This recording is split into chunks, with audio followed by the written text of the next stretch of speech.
Hi friends, welcome back to my channel. ಇವತ್ತು 3 design patch work design ತೋರಿಸ್ತಾ ಇದ್ದೀನಿ.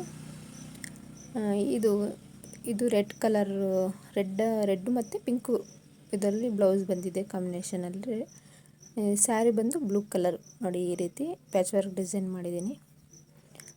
ಇದು ಈ ರೀತಿ ಸಮೋಸ ಟೈಪಲ್ಲಿ ಈ ಥರ ಮಾಡಿಕೊಂಡು ಅದೊಂದು ಸ್ಟೋನ್ ಹಚ್ಚಿದ್ದೀನಿ ನೋಡಿ. ಸೆಂಟ್ರಲ್ಲಿ ಆ ಥರ ಡಿಸೈನ್ ಕೊಟ್ಟಿದ್ದೀನಿ. ನೆಕ್ಸ್ಟ್ ಈ ಥರ ಡೋರಿ ಮಾಡ್ಕೊಳ್ತೀವಲ್ಲ ಬ್ಯಾಕ್ ಸೈಡ್, ಅದೇ ಥರ ಸ್ವಲ್ಪ ದೊಡ್ಡದಾಗಿ ಮಾಡಿಕೊಂಡು 1.5 ಇಂಚಿಗೆ ಕಟ್ ಮಾಡಿಕೊಂಡು ಈ ಥರ ಹಾಫ್ ಇಂಚಿಗೆ ಗ್ಯಾಪ್ ಬಿಟ್ಟು ಈ ಥರ ಸೇರಿಸ್ಕೊಂಡು ಈ ಥರ ಡೋರಿ ದಾರ ಕೊಡೋದು. ಸ್ಲೀವ್ಸ್ ನೋಡಿ, ಸ್ಲೀವ್ಸ್ ರೌಂಡ್ ತೆಕ್ಕೊಂಡು ಸೇಮ್ ಬ್ಯಾಕ್ ನೆಕ್ಕಿಗೆ ಯಾವ ರೀತಿ ಮಾಡಿದ್ವಿ ಅದೇ ಥರ ಸ್ಲೀವ್ಸ್ ರೌಂಡಿಗೂ ಕೊಡೋದು, ಮತ್ತು ಸ್ಲೀವ್ ಫಿಟ್ಟಿಂಗ್ ರೌಂಡಿಗೂ ಅದೇ ರೀತಿ ಕೊಟ್ಟಿದ್ದೀನಿ. ದಾರ ಹಾಕಿ ಬೆಲ್ಸ್ ಇಟ್ಟಿದ್ದೀನಿ ಸ್ಲೀವ್ಸ್ ರೌಂಡಿಗೂ, ಮತ್ತು ಸ್ಲೀವ್ ಸೆಂಟ್ರಲ್ ರೌಂಡು ಮಾಡಿದ್ನಲ್ಲ ಅದಕ್ಕೂ ಈ ಥರ ಡೋರಿ ಕೊಟ್ಟಿದ್ದೀನಿ ನೋಡಿ.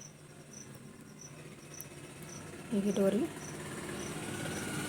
ನೋಡಿ, ಫಿಟ್ಟಿಂಗಲ್ಲಿ ಲಾಸ್ಟಲ್ಲಿ ದಾರ ಇರುತ್ತಲ್ಲ ನೋಡಿ, ಅದಕ್ಕೆ ಸೇರಿಸಿಬಿಡೋದು. ಸ್ಲೀವ್ ಅಟ್ಯಾಚ್ ಮಾಡ್ತೀವಲ್ಲ ನೋಡಿ, ಲಾಸ್ಟಿಗೆ ಡೋರಿ ಅಟ್ಯಾಚ್ ಮಾಡಿಬಿಡೋದು. ನೆಕ್ ನೋಡಿ ಈ ಥರ ಕೊಟ್ಟಿದ್ದೀನಿ. 2 ಸೈಡ್ ಈ ಕಡೆ ದಾರ ತಗೊಬಂದು ಸೆಂಟ್ರಲ್ಲಿ ಈ ಕಡೆ ಕೆಳಗೆ ಕಟ್ಟಿ ಡೋರಿ ಬರೋ ಹಾಗೆ ಮಾಡಿದ್ದೀನಿ. ಇವೆರಡು ರೀತಿ ಡಿಸೈನ್ಸು ಹೇಗೆ ಬಂದಿದ್ದಾವೆ ಹೇಳಿ. ಫಸ್ಟ್ ಟೈಮ್ ನೋಡ್ತಾ ಇರೋರು ನನ್ನದು ಚಾನಲ್ ಸಬ್ಸ್ಕ್ರೈಬ್ ಮಾಡ್ಕೊಳ್ಳಿ. ಇದು ನೆಕ್ಸ್ಟ್ ಟೈಮ್, ಇದು ನಾನೇ ಸ್ಟಿಚ್ ಮಾಡಿರೋದು 3 ತಿಂಗಳ ಹಿಂದೆ. ಅಳತೆಗೆ ಮೆಜರ್ಮೆಂಟ್ ಕೊಟ್ಟಿದ್ದರು.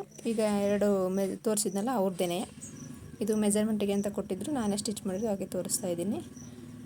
ಬಾಯ್ ಫ್ರೆಂಡ್ಸ್, ನೆಕ್ಸ್ಟ್ ವಿಡಿಯೋದಲ್ಲಿ ಸಿಗೋಣ.